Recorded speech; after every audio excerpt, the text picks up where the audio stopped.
Hey everybody, happy Friday. Made it to another weekend. Thank goodness. This was the most Mondayest Friday I think I can remember in recent times. So, enjoying a pipe tonight. Busted out the Eric Nording Seagull with some 6-year Abingdon in it. You ever had a night where you just want to chuck a pipe across the field? This one I love, but it's making me mad tonight. I don't know. Just can't agree with it. First bowl was too packed, too tight. Just ended up dumping it.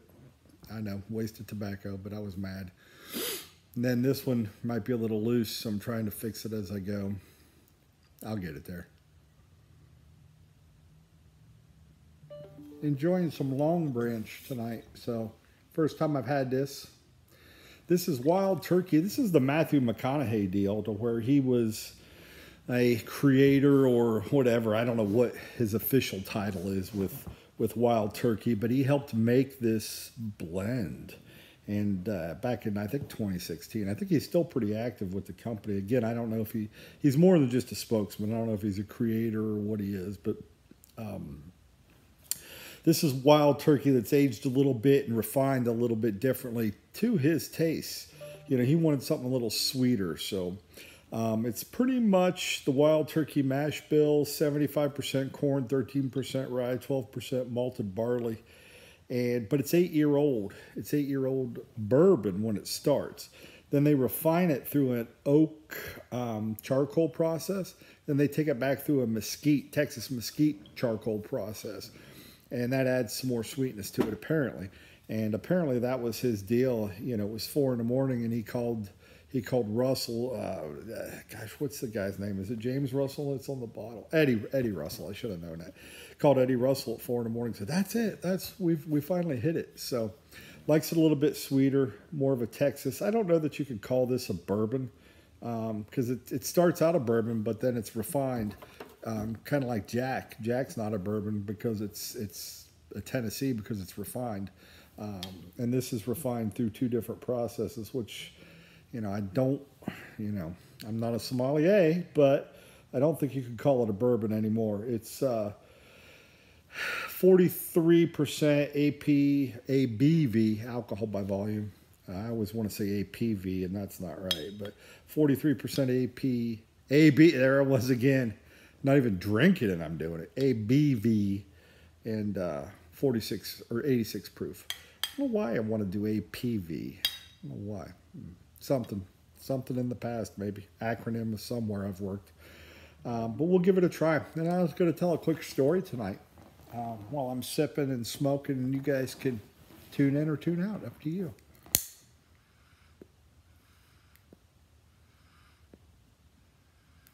Bear with me.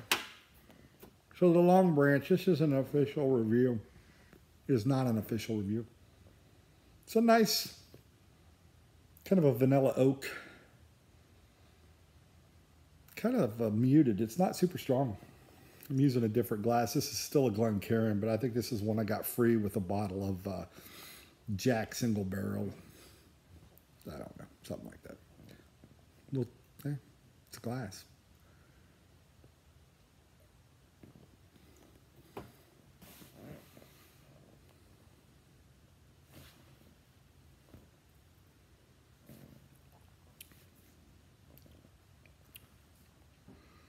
Wow. Definitely sweeter than what you would expect from a bourbon. Again, I don't know. This is classified as a bourbon. It starts as a bourbon, but I don't think it ends as a bourbon. Just because the refining process, but could be wrong. But really nice, like a honey orange kind of flavor. Really smooth. Really smooth. So, first time having it. It's got a nice lingering on the finish, on the back of the tongue. It's a real nice sweet taste. This might be one I could dig. I'm a fan of Johnny Gold because it's got that sweeter taste, and this one's kind of got a sweeter taste. So, Long Branch, if you've had it, drop me a note below deck. Tell me what you think of it. It's the Matthew McConaughey, Eddie Russell kind of deal. It comes with a little booklet. It's Wild Turkey. Kentucky straight bourbon whiskey that's oak and Texas mesquite charcoal refined. And it tells a little story. about how it got going, and Eddie Russell and all them. Jimmy and Eddie Russell, who have over 100 years of collective experience at the Wild Turkey Distillery. So they know what they're doing. Grabbed a cheapo lighter. We're going to use a mattress, but this was sitting here, so I figured we'd use it. So, where the hell is Sigonella? And that's going to be the sea story for tonight. Sigonella, Sicily. NAS, Naval Air Station, Sigonella, Sicily. Spent many a night there. Many a night. So, when I was in the Navy, I was attached to Helicopter Support Squadron 8, which is now defunct. They don't fly the, God, it makes me old, I guess, right? H-46 Delta aircraft. So we did vertical replenishment was our main job. And vertical replenishment essentially means pallets, mail, bombs, you name it, milk, food. We were the replenishment ship. So we were on the oiler, ammunition ship oiler. The ships would pull alongside us, and we would do an unrep. Unrep is the process of underway replenishment. It's how a ship gets fueled at sea.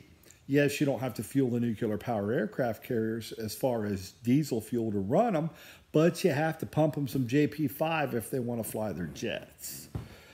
So we would pump both diesel for the conventional ships, and we'd pump JP5. So that was the unrep. We did the vert rep, which was the vertical replenishment. And the vertical replenishment, again, essentially, big cargo net, put a pallet in the middle, fold the cargo net up, put a big hook on it. The helicopter, the 46, would basically come down like this. There'd be somebody laying in literally what's called the hell hole, and they would put it on the hook. Better term, I can't remember the official hook term. Pick it up and just basically fly it. We'd have two of them just in a pattern. And when it was running perfect, it was just like a ballet in the sky. Just boom, boom, boom. Pick it up, go. The other one was coming in, pick it up, go. And it was just smooth like that. And we'd move thousands and thousands of pounds of food, mail. We'd move passengers. We'd move weapons, bombs, you name it. Whatever needed to be moved, we would move it. So that's what I did. I was actually aviation supply, which is why I've been in supply and logistics my whole life. But I was an aviation supply guy, which that rate doesn't even exist in the Navy anymore. It was used to be called an AK. They combined that with SK, and now it's called a logistics specialist. So not only did the aircraft I originally supported, is that gone? The squadron I was originally in is defunct. The rate I was in the Navy now no longer exists. Holy moly. Yeah, makes a man feel kind of old, but that's what it is. So where the hell is NAS Sigonella? Or where the hell is Sigonella? So Sigonella, the reason I titled that this, got my mom a cool magnet for the refrigerator. That was the saying over there. And they had shirts and magnets and everything, and it would just say, where the hell is Sigonella? So it's in Sicily, which is the little island, I guess. I guess you'd call it an island. Island, that's what I'm going to call it. Just south of the boot of Italy. And so we would actually port there. The ship would port there. And being on a supply ship, pardon me for a second.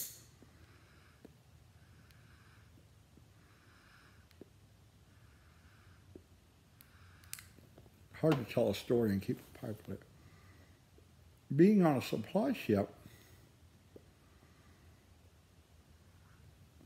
that ship would have to pull into port, every few weeks, really, if we were busy every few weeks, at the longest, sometimes even quicker. And reason being is when you pump all your fuel and you give away all your food and everything, you got to get restocked. And it would take a few days to get everything back in. So a lot of times what we would do is when the ship was ported, and I forget where it was ported at in Sicily, it was near Sigonella, we would fly the helicopters in so that we could continue to do flight operations. There was one time we were in Sigonella, I think almost 2 weeks. The ship pulled in, had to have some repairs done, so we flew off. You have to keep the aircraft flying It's the craziest, damnedest thing. If you don't fly the aircraft, they freaking break. Literally, seriously. If you fly that aircraft every day, no problems. No problems. You let it set a day or two, maintenance problems out the wazoo. It was the craziest thing. And it was an old aircraft. It was a Vietnam era aircraft. Great. Now I got a gurgle.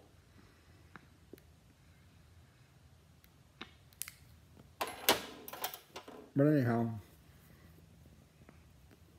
so we would fly him and essentially get a room in the barracks there and work during the day, fly the aircraft. Then at night, all heck would break loose. You know, anytime we'd hit, I always remember hitting the exchange up, we would fly right in there as we were checking into our rooms, just buy cases of beer. They always sold the Mickey's Malt Liquor Big Mouth, the green bottles with the wide mouth on them. And for some reason, we thought that was awesome. So we bought that crap up. $10 a case for beer. And overseas, a lot of times, all you're going to get anyway, unless you're on the Navy base, you can get some different beer. But mostly, you're just going to find Heineken and Amstel Light. I don't know. That's just what they have. But we'd fly in, do our thing. One day, we rented a car. I thought it'd be great to get off base, which it was. And we ended up just all over that little island. I know we went to Catania, Syracuse, just drinking everywhere, being stupid and just exploring and seeing the world, right? But anyhow, it was, I just remember this. This is the vivid memory that I wanted to share. It was really late at night. We've been out drinking all day, so we're all piled in this little rental car. And there was a little town. Most of us weren't done drinking yet, but there was this little town that was near NAS Sigonella called Moda. And so as we're on the way back, we all wanted to stop for one more drink. And I just remember everybody in the car chanting, Moda, Moda. And I think it's pronounced Moda. It might be Moda. I don't know. We were calling it Moda. I still call it Moda. Moda, Moda, Moda. And we were going to go, and then just got lost for some back-ass reason. We know we're near the base, but here we are all drunk. The driver wasn't, but everybody else drunk as skunks, driving all over Sicily. And just not a good thing. The Navy kind of frowns upon this, believe it or not. They're not big fans of sailors doing stupid stuff like this. Just not. And there was a lot of debate on how the hell are we going to get back? Who knows the way? Go this way, go that way. We were lost for an hour or two. At the time, I was taking my aviation warfare specialist certification, and to get that aviation warfare specialist, you have to do a lot of studying, and you have to know your aircraft, your ships, you have to know your airports, landing patterns, what the lights on the runway mean. I mean, it was in depth. It was a lot. Then after you study for it and pass the test, you'd sit through a 2-3 hour board, which was pretty intense, but I was able to pass that. But one of the things that I remembered learning in my aviation warfare specialist class was that when you're near an airport, and check this out sometime, when you're near an airport, you'll see the beacon. And a civilian airport is white and green. And I'm sure a lot of you have seen this, white and green. And that's the beacon. That tells pilots, hey, first of all, there's an airport here.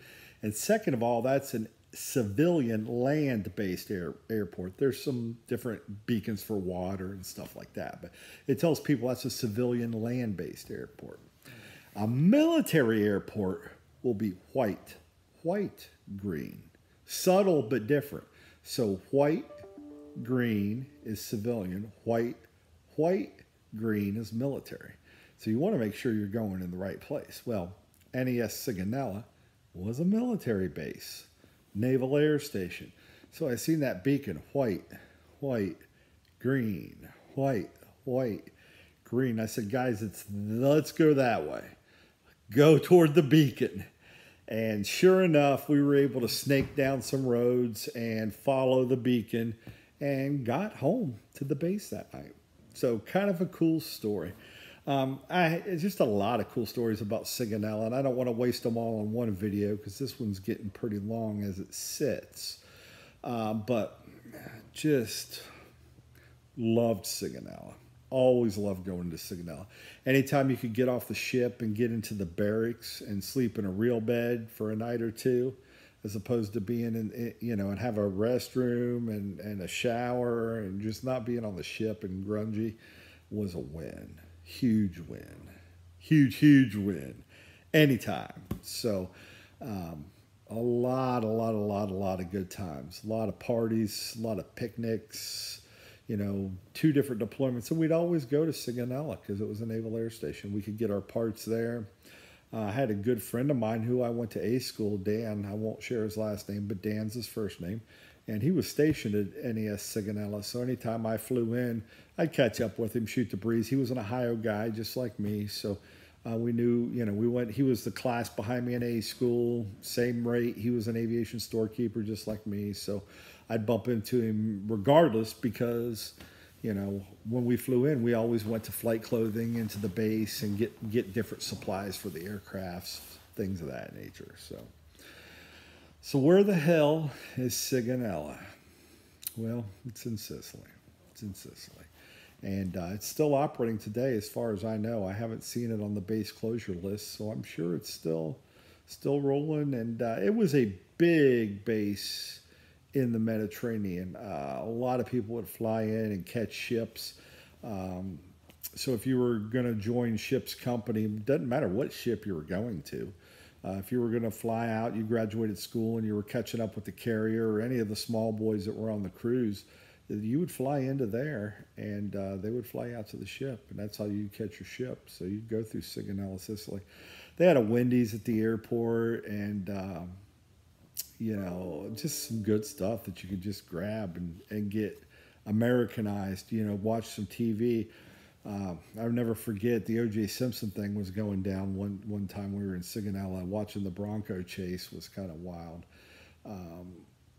Probably the wildest story, and I'll share this one, and then I'll come back to Sigonella another time. But we were at the sports bar in NAS Sigonella. We had just flown in, knocked off early. It was mid-afternoon, probably 1 or 2 o'clock in the afternoon, and very empty sports bar. I mean, you can imagine it's a work day for the people on base, so they're not getting hammered. Just the idiots that got off the plane are, and there's just maybe 8, 9 people maybe in the base in the sports bar.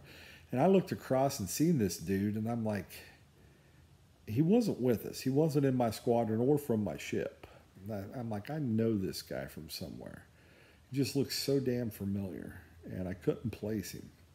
So finally I went over, and he was looking over, and kind of that look when you recognize people and you don't remember their name, but you know them. So he was looking over, and we were so finally we bumped into each other and said, "Where are you from?" He was actually off the carrier at the time. I think it was the George Washington we were out with in '93. And he told me his name. I remember his last name was Anderson. I can't remember his first name. And he told me where he's from in Ohio. And I told him where I was from in Ohio. Turns out he had worked at the same McDonald's as I did in Buckeye Lake, Ohio. He went to a neighboring school. He worked at the same McDonald's in Buckeye Lake, Ohio, as I did growing up. And I didn't know him real well. I knew him. He only worked there a couple weeks, so he was one of those that kind of joined and then quit pretty fast. But I knew who he was and remembered the face and remembered the name. So here we are halfway across the world on a weekday, a work day, in a little bar, sports bar in Sigonella, Sicily. Not on the same ship, not on anything. And I bump into a guy that's one town over from my hometown that essentially we worked at the same McDonald's in high school. So when they say it's a small world, it's a small world. I'll leave you with that tonight. So I rambled. If you watched all 20 minutes of this, man, thank you. Appreciate you. And hopefully you enjoyed it. If you want to hear some more sea stories, let me know. Maybe I'll tell some more. When the mood strikes and I remember them all, I've got a bunch. Sometimes I just don't remember them to tell them. I remember them. I just don't remember to tell them. It's a better way of saying it. So anyhow, be safe out there. Wishing you all the blessings in the world. Take care of one another. We'll catch you next time. Hopefully you enjoyed the video. Have a great night, everybody.